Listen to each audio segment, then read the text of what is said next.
नमस्कार, आप देख रहे हैं सी न्यूज़ भारत और मैं हूं आपके साथ ज्योति श्रीवास्तव। वक्त हो गया है अलीगढ़ बुलेटिन का।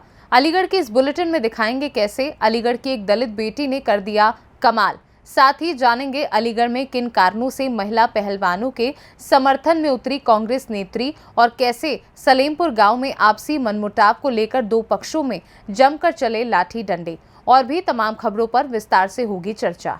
सरकार के द्वारा चलाए जा रहे अभियान बेटी बढ़ाओ को सही साबित करते हुए देश की बेटियां अपना मान सम्मान बढ़ा रही हैं। अलीगढ़ जिले के कस्बा बेसवा की बेटी सुषमा ने यूपीएससी की परीक्षा पास की थी और अब जब सुषमा आईएएस बनी तो ढोल नगाड़ों के साथ कस्बे में उनका जोरदार स्वागत किया गया। बेटी सुषमा के आईएएस बनने पर परिवार सहित गाँव वालों में खुशी की लहर दौड़ गई। दलित समुदाय की बेटी ने समाज के साथ कस्बे का भी नाम रोशन किया है। इस खुशी के मौके पर दलित समाज के लोगों ने सुषमा और उनके माता पिता बाबा का स्वागत कर माला डालकर किया गया।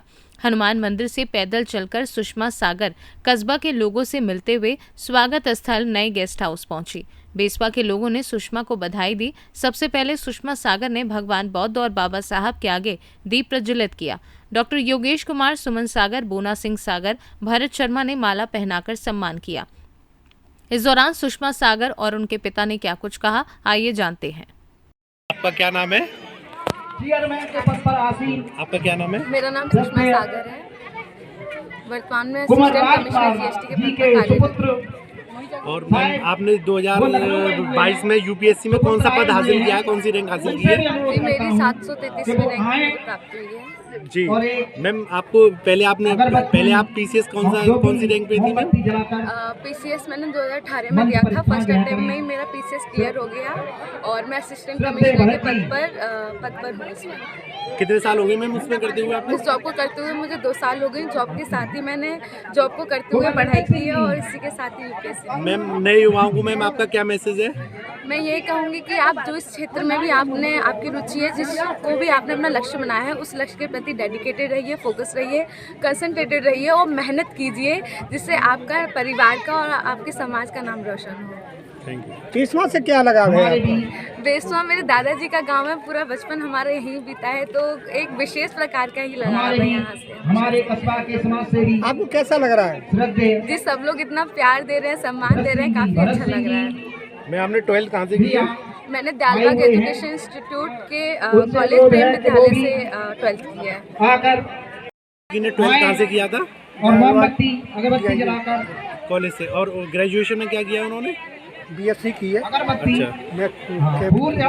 और आप क्या काम करते हैं? आप सर्विस में हैं? ठीक। आपको कैसा लग रहा है आपकी बेटी ने यूपीएससी की परीक्षा पास की है तो? बहुत अच्छा लग रहा है सुनते हुए, क्यों बेटी है और उसने पूरे परिवार का, पूरे क्षेत्र का नाम रोशन किया है। आपका बेसवा से क्या संबंध है? जन्मभूमि है मेरे दादा मम्मी पापा भी। अब युवाओं को क्या संदेश देंगे?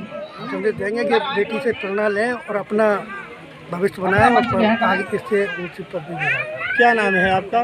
मेरा नाम रमेश चंद्र सागर। कहाँ के रहने वाले हैं आप? बेसवा।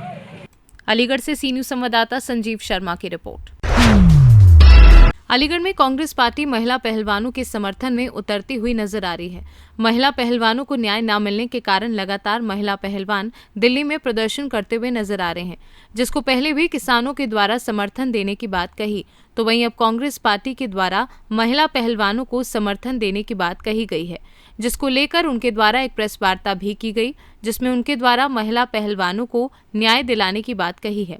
कांग्रेस की महिला सभा की जिलाध्यक्ष जरीना खान के द्वारा कांग्रेस पदाधिकारियों के साथ मिलकर महिला पहलवानों के ऊपर हो रहे जुल्म के खिलाफ आवाज उठाने की बात कही है।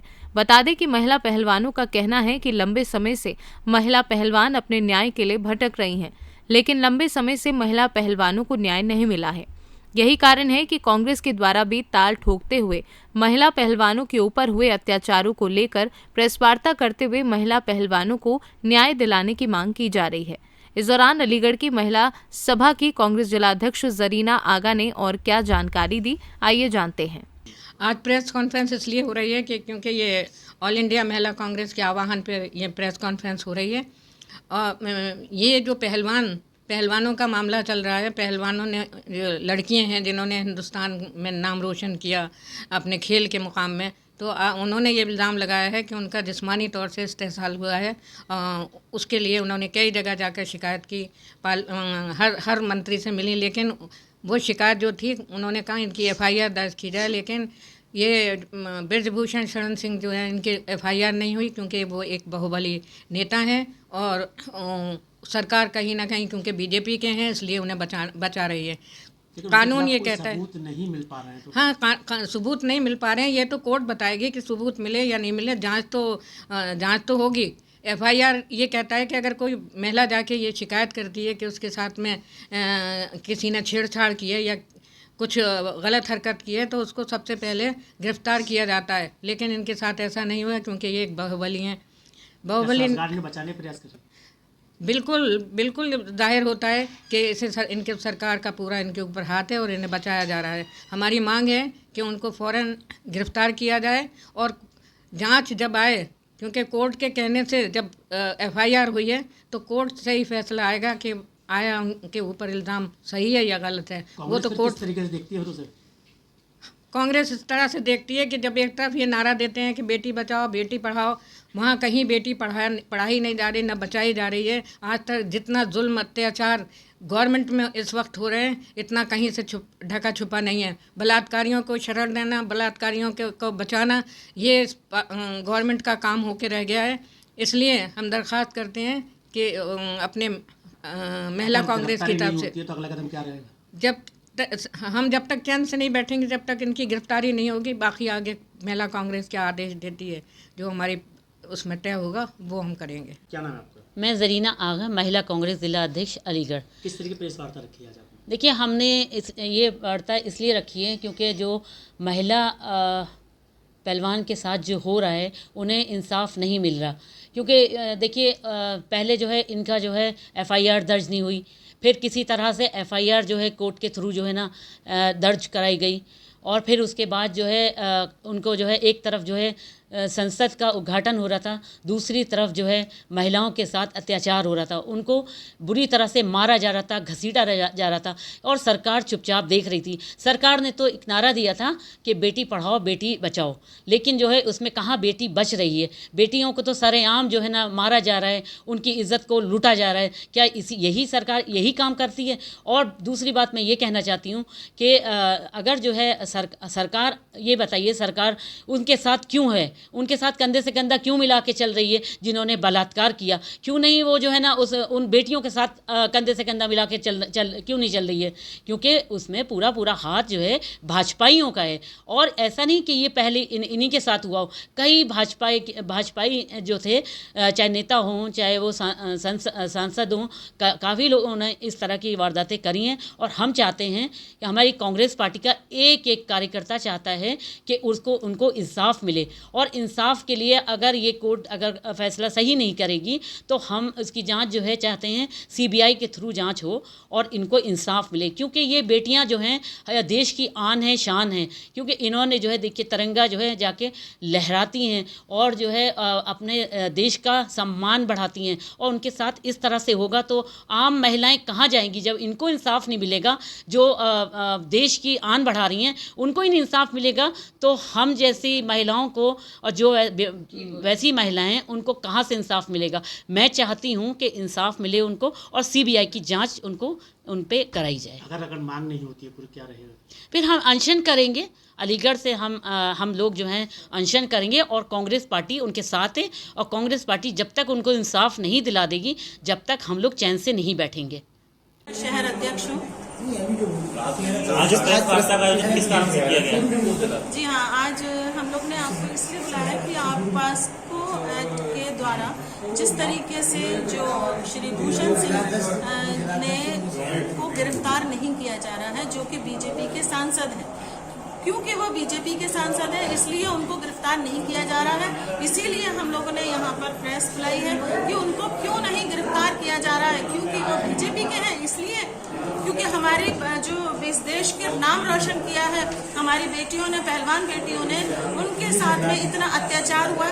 जो वहाँ पर जंतर मंतर पर 3 महीने से बैठी हुई, उस चीज़ के लिए वो इंतजार कर रही कि हमें कोई न्याय मिलेगा, हमारे को कोई जवाब मिलेगा। वहाँ उनको कोई जब जवाब नहीं मिला तो उन्होंने वहाँ से सीधा शांतिपूर्वक संसद की ओर जा रही थी और उनको वहाँ से अरेस्ट किया गया और उनको जेल में डाला गया। उनके साथ में उनके कपड़े फाड़े गए, उनको इतना मारकूट करी गई है। सोनाली फोगाट के साथ में इतना बुरा हाल किया है, साक्षी मलिक को इतना मारा गया है। तो मैं सिर्फ ये पूछना चाहती हूँ कि उनके साथ में इतना अत्याचार क्यों हुआ? क्योंकि वो हमारे देश का नाम रोशन कर रही है, इसलिए हम लोग का ये जो किसने कहा कि 5 रुपए का मेडल है वो, उनको शर्म नहीं आई इस तरीके की बात कहते हुए? उन्होंने कभी जिंदगी में ऐसा कुछ किया है? क्योंकि इन लोगों के पास में कुछ और नहीं है सिर्फ सिवाय दूसरों के साथ में जातीय करना, दूसरी बहन बेटियों के ऊपर नजर डालना। जब ये गलत काम करते हैं, गंदे काम करते हैं, इनके अगर उस चीज के लिए कोई आवाज उठाता है तो उसका ये हाल करते हैं कि उनकी सुनवाई नहीं करेंगे, उनके साथ में और मारपीट करी जाएगी, उनको जेलों में डाला जाएगा। इन बेटियों के साथ में इस कदर मारपीट हो रही है, इतने अत्याचार हो रहे हैं, इनके बलात्कार हो रहे हैं, खुल के बलात्कार होते हैं। और बलात्कार करने वाले कौन से होते हैं? इस सरकार के लोग होते हैं, बीजेपी के लोग होते हैं, इसलिए उनकी सुनवाई नहीं होती है। अगर सुनवाई होगी तो क्योंकि बीजेपी के हैं, वहाँ की पुलिस है, तो वो सब बीजेपी का, उनके ऊपर प्रेशर है बीजेपी का। मोदी के लिए, नरेंद्र मोदी जी के लिए क्या कहना चाहेंगे कि बेटी बचाओ बेटी पढ़ाओ का हाँ, उन्होंने बहुत बड़ा नारा दिया हुआ है, बेटी पढ़ाओ बेटी बचाओ, बेटी पढ़ाओ बेटी बचाओ ने बेटी को पेट्रोल डाल के चलाओ। कहीं किसी ने सुना है आज तक किसी की उस देह को कभी पेट्रोल डाल के जलाया गया है? हाथरस में कितना बड़ा कांड हुआ था, उसे छुपा लिया गया सिर्फ इसलिए क्योंकि वो बीजेपी का बंदा था। अगर इनको न्याय नहीं मिलता है तो कांग्रेस पार्टी का अगला कदम क्या होगा? हमारा कांग्रेस पार्टी का अगला कदम सीधा है कि हम लोग सिर्फ 5 दिन का टाइम तो किसान भाइयों ने मांगा है, हम उसके बाद 5 दिन का टाइम और दे रहे हैं और 5 दिन के बाद में हम 10 दिन के बाद में हम सड़कों पर उतरेंगे, हम भूख हड़ताल करेंगे। जो हमसे होगा हम वो करेंगे, हमें हमारी बेटियों को न्याय मिलना चाहिए। अलीगढ़ से सीनू संवाददाता संजीव शर्मा की रिपोर्ट। अलीगढ़ जनपद के थाना दादो क्षेत्र के लहरा सलीमपुर गांव में आपसी मनमुटाव को लेकर 2 पक्षों में जमकर लाठी डंडे चले, जिसमें महिला और बच्ची सहित 7 लोग घायल हो गए। बताया जा रहा है कि दोनों पक्ष एक ही परिवार के हैं। दोनों पक्षों की तरफ से थाना दादो में तहरीर दी गई है। मौके पर पहुंची इलाका पुलिस ने घायलों को सामुदायिक स्वास्थ्य केंद्र में भर्ती कराया है। मारपीट का कहाँ का मामला है, किस तरीके का मामला है? ये दादों क्षेत्र के लहरा सलेमपुर का मामला है, जिसमें 2 पक्षों में आपस में झगड़ा हुआ है। दोनों को गंभीर चोटें आई हुई हैं, जिनको रात CSC छर्रा पर लाया गया, जिनका उपचार होने के बाद में घर भेज दिया गया। कितने लोग घायल हैं? जिसमें 7 लोग घायल हैं। महिला और बच्चे भी हैं? जिसमें 1 बच्चा है और महिला और पुरुष हैं। दादों से आए? दादों का। क्या बताया, आपस में पड़ोसी हैं? कौन लोग हैं ये? आपस में घर परिवार के लोग हैं, आपस में झगड़ा हो गया है। अलीगढ़ से सीनू संवाददाता संजीव शर्मा की रिपोर्ट। अलीगढ़ से खबर है, जहां थाना सिविल लाइन क्षेत्र के अंतर्गत स्टेट बैंक चौराहा के पास ग्राहक और चाट पकौड़ी के दुकानदार के बीच विवाद हो गया। दुकानदारों का आरोप है कि ग्राहकों द्वारा उनके ठेलों को पलटा गया है और तो और दुकानदारों का नुकसान करने के बाद उपद्रवी फरार भी हो गए। मौके पर पहुंची थाना सिविल लाइन पुलिस जांच कर रही है और वरिष्ठ पुलिस अधीक्षक ने भी जायजा लिया है। वरिष्ठ पुलिस अधीक्षक ने बताया, दुकानदारों के द्वारा लिखित शिकायत के आधार पर कार्यवाही की जाएगी। वरिष्ठ पुलिस अधीक्षक अलीगढ़ कलानिधि नैथानी ने और क्या कहा, आइए जानते हैं। थाना सिविल लाइन का क्या मामला है? ये थाना सिविल लाइन क्षेत्र के यहाँ पर एक जगह पर एक ठेला है। यहाँ पर ग्राहक और जो दुकानदार है, इनके मध्य किसी बात को लेकर विवाद की सूचना पुलिस को प्राप्त हुई है। तत्काल मौके पर पुलिस बल भेजा गया। वहाँ पर जो इसके जो मालिक है, उसका इन पर आरोप लगाया गया है कि इनके द्वारा ठेले पलट दिए गए हैं और इस संबंध में इस सूचना पर तत्काल कार्रवाई करते हुए कुछ संदिग्धों को हिरासत में लिया गया है। तहरीर लेकर मुकदमा दर्ज किया जा रहा है। फिलहाल मौके पर पूर्ण शांति है। अलीगढ़ से सीनू संवाददाता संजीव शर्मा की रिपोर्ट। अलीगढ़ बुलेटिन में फिलहाल के लिए इतना ही। देश दुनिया की बाकी खबरों को जानने के लिए आप देखते रहिए सी न्यूज़ भारत।